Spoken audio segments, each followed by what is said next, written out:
by showing more honesty, by showing more commitment, by showing more responsibility towards your relationship. ये think different है. तो आप चाहो तो कर सकते हो. Everything with the grace of God and Guru is in our hands. कोई भी परिस्थिति में आप अपना लाभ उठा सकते हो. कोई भी परिस्थिति में आप अन्य को मदद रूप हो सकते हो. कोई भी परिस्थिति में आप समाज को कंट्रीब्यूट कर सकते हो. ये पद्मश्री के अवार्ड्स आपने देखे ना, पद्मश्री, पद्म भूषण, पद्म विभूषण, खास तौर पे पद्मश्री जिनको मिला, एक एक व्यक्ति का आप इतिहास देखें. एक व्यक्ति जिनको अभी पद्मश्री मिला, यही 25 जनवरी को जो लिस्ट बाहर आया और दूसरे दिन उनको मिला,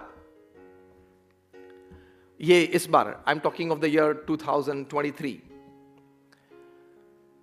तो 1986 में कनिष्क का जो एयर क्रैश हुआ था, टोरंटो से एयर इंडिया की फ्लाइट इंडिया आ रही थी और मिड एयर में ब्लास्ट हुआ था और सब मर गए थे. 329 पीपल डाइड.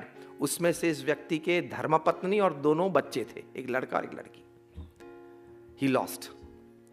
कितना ग्रीफ. इन्होंने सी थिंक डिफरेंट है. इन्होंने he decided to convert that grief, that sorrow and channelize it for the betterment of people. समाज सेवा चालू कर दी.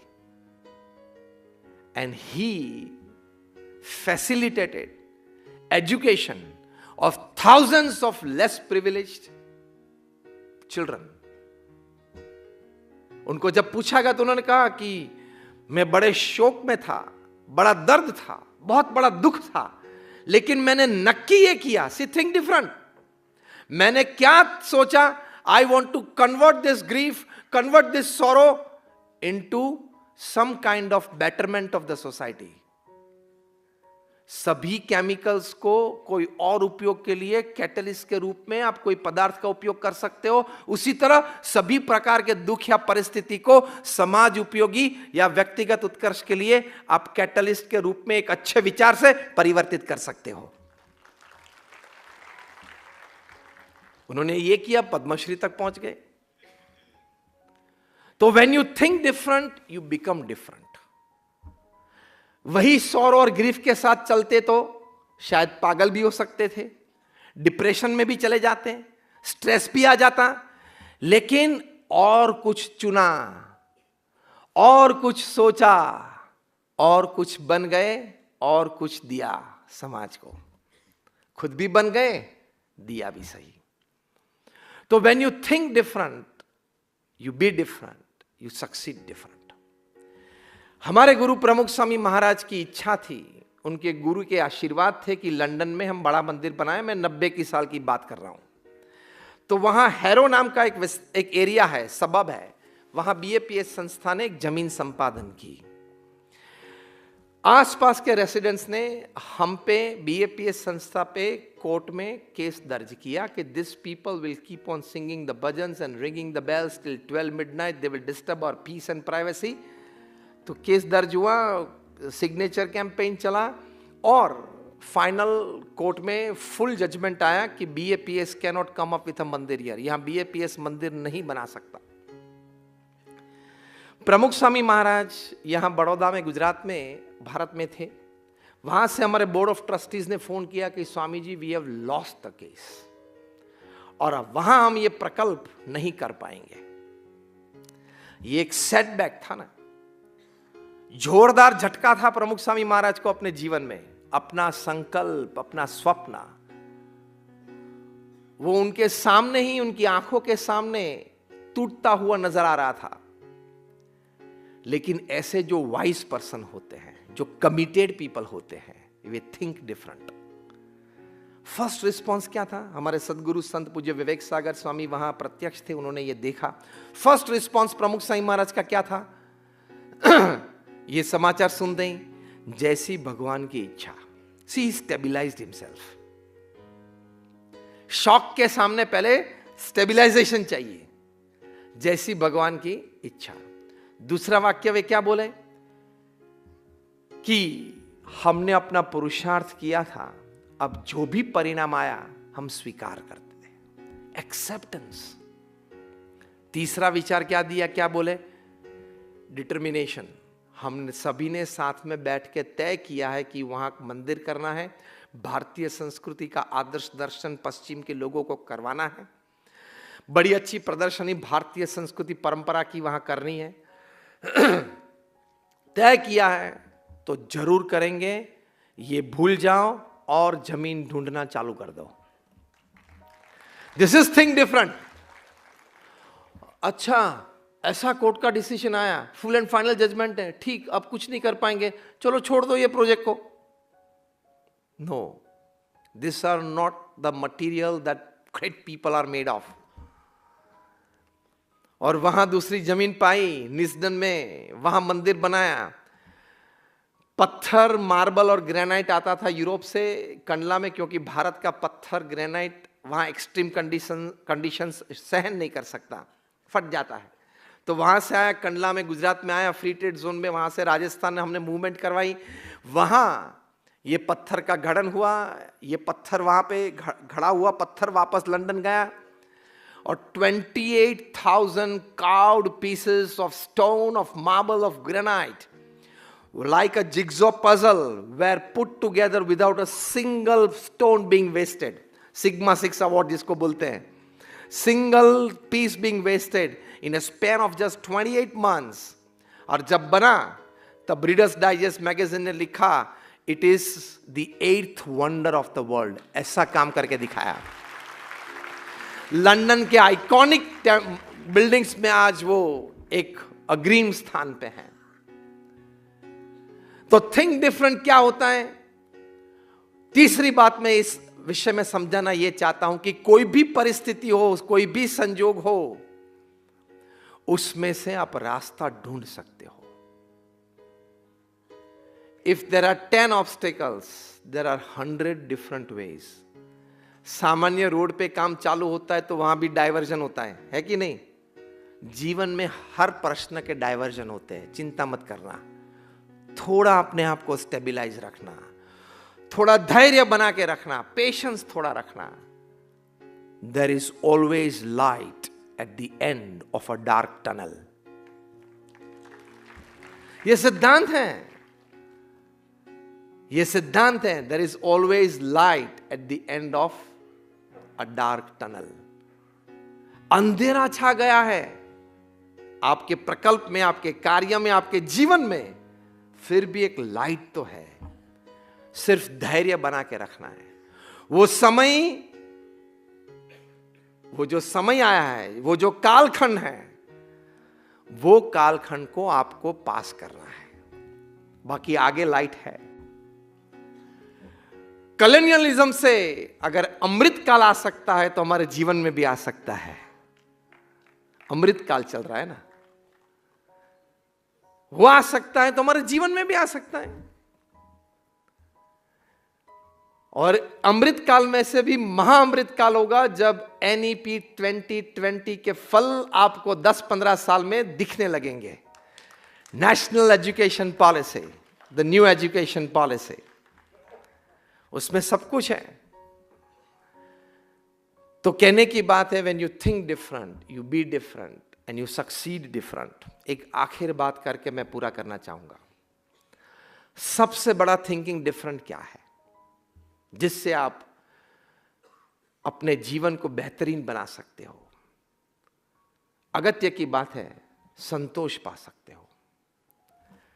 माई definition of success is different. Let me tell you, success is not just big business, big money, big bank account, big relations, big achievements. Success is if you are satisfied with your life. Success is satisfaction. ये think different मैं आपको बोल रहा हूं। जरूरी नहीं है बहुत पैसे वाले के पास संतोष हो, जरूरी नहीं है बहुत कामयाबी प्राप्त करने वाले लोगों के पास संतोष हो। सफलता की व्याख्या मेरी दृष्टि से, मेरे अनुभव से है संतोष। If you are fully satisfied with your self, whether you have or have not doesn't matter at all. This is thing different. आपके पास हो या न हो, आप संतुष्ट हैं कि मैंने अपना 70-80 साल का जीवन जिस तरीके से मुझे जीना था, जो हमारे सनातन धर्म के जो मूल्य हैं, उस तरीके से मुझे जीना चाहिए था, उस तरीके से मैं जिया. That is it. That is the biggest parameter of success. Thinking different in the biggest way is satisfaction is the biggest parameter of success. आपको अगर अपने जीवन से संतोष है तो आप सक्सेसफुल हो. Success is not something that you have to show to the people. Success is something that you have to experience in your heart. And that experience only comes by one factor, and that is satisfaction. संतोष, ये बहुत बड़ा मूल्य है. तो एक decide करना, एक बार जीवन में डिसाइड करना कि ये बार तक मैं पहुंचूं, ये मेरा सेटिस्फैक्टरी बार है. ये मेरा सेटिस्फैक्टरी बार है. अगर सेटिस्फैक्टरी बार नहीं रखा, और ज्यादा पालू, और ज्यादा कर लो, और प्रतिष्ठा पालू, और पैसे पालू, इसमें 70-80 साल की जीवन पूरा हो जाएगा. सेटिस्फैक्शन बार रखना बहुत जरूरी है. हां, जहां तक शरीर में शक्ति है, बुद्धि में विचार आते रहते हैं, और समाज के 2 काम कर पाते हैं, परिवार को सुखी कर सकते हैं, प्रयत्नशील जरूर रहना. प्रयत्नशील और परिश्रमी अंतिम सांस तक, आप 100 साल के बने तब तक भी करते रहना वो मनुष्य का कर्तव्य है. लेकिन संतोष रेखा भी साथ में रखना वो भी मनुष्य का कर्तव्य है. Balance the two and you will succeed differently. भगवान को सर्वकर्ता हर्ता मानना, उससे यह संतोष रेखा जीवन में स्पष्ट होती है. जीवन में संजोग परिस्थिति जब प्रतिकूल होते हैं, जीवन में जो व्यक्ति आपको चाहिए वो शायद आपको न मिले. ज्यादातर लोग गुमराह कहाँ होते हैं? जो व्यक्ति जीवन में अच्छी लगती है वो व्यक्ति मेरे लिए ही बनी है, ये मानना, ये जीवन की सबसे बड़ी गलती है. सब हंसने लगे, जो हंसते हैं वे अनुभवी लगते हैं.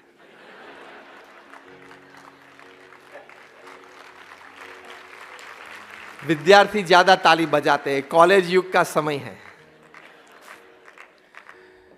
जो व्यक्ति आपको जीवन में अच्छी लगी वो व्यक्ति मेरे लिए ही बनी हुई है, ये मानना, ये जीवन में सबसे बड़ी गलती है. हाँ, प्रयत्न कर लेना. मिला तो भगवान की इच्छा, और आपका नसीब नहीं मिली वो व्यक्ति, तो संतोष मान लेना. May be that person is made for somebody else. This is thinking different to live happily, satisfactorily and succeed in life. वरना पूरा दिन क्यों नहीं, क्यों नहीं, क्यों नहीं, इसका उत्तर पता है क्या? नहीं.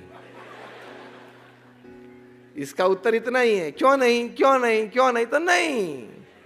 इसका उत्तर यह है, भगवान को सर्वकर्ता हर्ता आप मानेंगे तो ये इस प्रकार के डिस्टर्बिंग और लाइफ टाइम डिस्टर्बिंग इश्यूज, ये इश्यूज कैसे होते हैं? लाइफ टाइम डिस्टर्बिंग होते हैं. और ये इश्यूज आपकी 50% से ज्यादा एनर्जी खा जाएगा. क्रिएटिविटी तो 100% खा जाएगा. अब ये सब वाक्य शब्द आप शांति से सोचना, आपको इसमें बहुत गहरा है. ये अगर आपको न होने देना है आपके जीवन में तो भगवान को सर्वकर्ता हर्ता मानना. प्रमुख स्वामी महाराज के जीवन की सबसे बड़ी शक्ति. आज हमारे गुरु महंत स्वामी महाराज 90 साल की उम्र के हैं. रोज 70 से 80 प्रश्न के उत्तर लिखते हैं खत में. रोज 25 से 40 फोन कॉल्स अटेंड करते हैं. रोज 2.5 से 3 घंटा एडमिनिस्ट्रेटिव मीटिंग में बैठते हैं. और अभी 1 महीने पहले 106 युवाओं को दीक्षा दी. हमारे यहाँ दीक्षा भी बहुत इंस्टीट्यूशनलाइज्ड होती है. ऐसा नहीं होता है कि जिसको मन भाया वो वहां आके यहाँ के बैठ जाता है। 3 साल का तो हमारा प्रोबेशन पीरियड रहता है। वहाँ ट्रेनिंग स्कूल है, वहाँ हमारे एल्डर गुरुजी संत थे, वो उनको ठीक लगा तो फर्स्ट दीक्षा मिलती है, that is white ropes, ad hoc. मैं आपकी भाषा बोल रहा हूँ, एडॉक। और फिर 2 साल के बाद ये भगवत दीक्षा मिलती है, परमानेंट बनते हैं, इंस्टीट्यूशनलाइज्ड है। और आज 1200 संत हैं हमारे संप्रदाय में, 800 से भी ज्यादा संत डॉक्टर्स, इंजीनियर्स, चार्टर्ड अकाउंटेंट्स हैं, 150 से भी ज्यादा संत बॉर्न अमेरिकन और ब्रिटिश सिटीजन्स हैं, 50 से भी हमारे ज्यादा संत Carnegie Mellon, Stanford, Harvard, Oxford में पढ़े हैं। ये मैंने आपको इसलिए बताया कि आपको ये ना लगे कि कुछ जमा नहीं होगा, ठीक नहीं चला होगा, इसलिए यहां आके बैठ गए। हाँ, ज्यादातर लोग भगवे कपड़े वाले को देखते हैं तो ये सोचते हैं कि कुछ जमा नहीं होगा, चला नहीं होगा, ठीक नहीं चला होगा, और इस सभी के सार रूप एक शब्द बोलते हैं, बेचारा। कुछ नहीं चला तो यहां के BAPS is a different institute. Bharatvarsh के सभी संत कुछ ना कुछ प्रदान तो करते हैं। 1 करोड़ से ज्यादा संत भारतवर्ष में हैं। आज सभी कोई समाज की छोटी मोटी सेवा करते हैं, कुछ ना कुछ प्रदान करते हैं। तो बिना उस व्यक्ति का इतिहास, मकसद और ध्येय जाने आप कोई कमेंट मत करना। उसका कुछ ना कुछ तो प्रदान रहता है। तो ये प्रमुख स्वामी महाराज ने इतना सारा कार्य किया, महंत स्वामी महाराज ने किया। उनके पीछे उनके जीवन की सबसे बड़ी शक्ति थी वो भगवान को सर्वकर्ता हर्ता मानना। आप में से अगर कोई पूछे कि धर्म की व्याख्या क्या है, विज्ञान ये अध्यात्म की व्याख्या क्या है, तो एक ही वाक्य में है व्याख्या, what is religion, what is spirituality.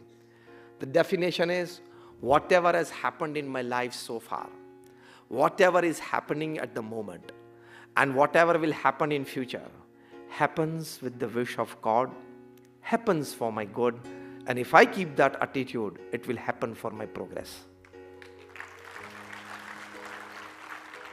तो ये महापुरुषों के जीवन में से ये एक प्रेरणा प्राप्त होती है। तो इसका लाभ क्या है? एक अंतिम दृष्टांत देके मैं पूरा करता हूं।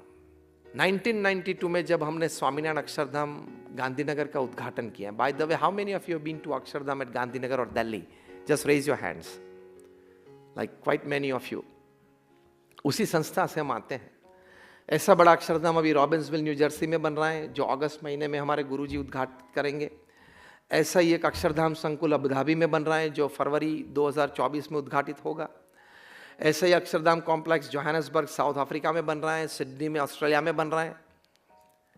भारतीय संस्कृति और विचारधारा और सनातन धर्म के प्रचार प्रसार के लिए और उस मकसद को लेते हुए मनुष्य को सुखी करने के लिए, समाज के उत्कर्ष के लिए ये सभी कार्य है। तो जब 1992 में इसका उद्घाटन समारोह था, तब अहमदाबाद में एक फिजिशियंस कॉन्फ्रेंस थी। हम निमंत्रित करने के लिए उनको गए कि आप अक्षरधाम पधारें। बहुत सारे डॉक्टर्स वहाँ आए थे। एक थे डॉक्टर नेविल हैकर, जो ऑस्ट्रेलिया सिडनी से आए थे, बड़े अच्छे कार्डियोलॉजिस्ट थे, फिजिशियन थे। आए वहाँ पे, पूरा अक्षरधाम संकुल देखा, बहुत प्रेरित हुए। प्रमुख स्वामी महाराज के साथ जब व्यक्तिगत मुलाकात थी, तब उन्होंने प्रमुख स्वामी महाराज को पूछा कि स्वामी जी, आप ये अक्षरधाम बना रहे हो, उससे आपका मकसद क्या है? प्रमुख स्वामी महाराज ने ये कहा कि व्यक्ति के जीवन में पवित्रता है, उसके विचार, उसकी सोच बढ़िया बने, पवित्र बने और समाज का उत्कर्ष हो, यह हमारा मकसद है। फिर प्रमुख स्वामी महाराज ने डॉक्टर नेविल हैकर को प्रश्न पूछा कि आप चर्च में जाते हो, भगवान को प्रार्थना, कुछ नाम स्मरण करते हो? तब डॉक्टर नेविल हैकर ने प्रमुख स्वामी महाराज को कहा कि my hospital is my church and my patient is my God. चलो ठीक है, सभी की अपनी अपनी एक विचारधारा होती है, ये अच्छी एक बढ़िया विचारधारा है, सेवा करने की बात है। प्रमुख स्वामी महाराज ने दूसरा प्रश्न पूछा, अब ध्यान से सुनना। प्रमुख स्वामी महाराज ने पूछा कि सर, आपके जीवन में कोई ऐसे प्रसंग बने हो, सिंपल ऑपरेशन आपने फेल किए हो, कॉम्प्लेक्स ऑपरेशंस आपने सक्सेसफुली किए हो, ऐसे प्रसंग बने हैं? उन्होंने कहा हाँ। दूसरा प्रश्न पूछा कि जिस ऑपरेशन में आप ये मानते होंगे कि ये पेशेंट बच जाएगा, सिंपल ऑपरेशन है, लेकिन वो मर गया हो। और ऐसे प्रसंग भी आपके जीवन में शायद बने होंगे, कोई कॉम्प्लेक्स ऑपरेशन हो, आप ये सोचते होंगे कि ये पेशेंट ज्यादा नहीं बच सकता। मेरे अनुभव में तो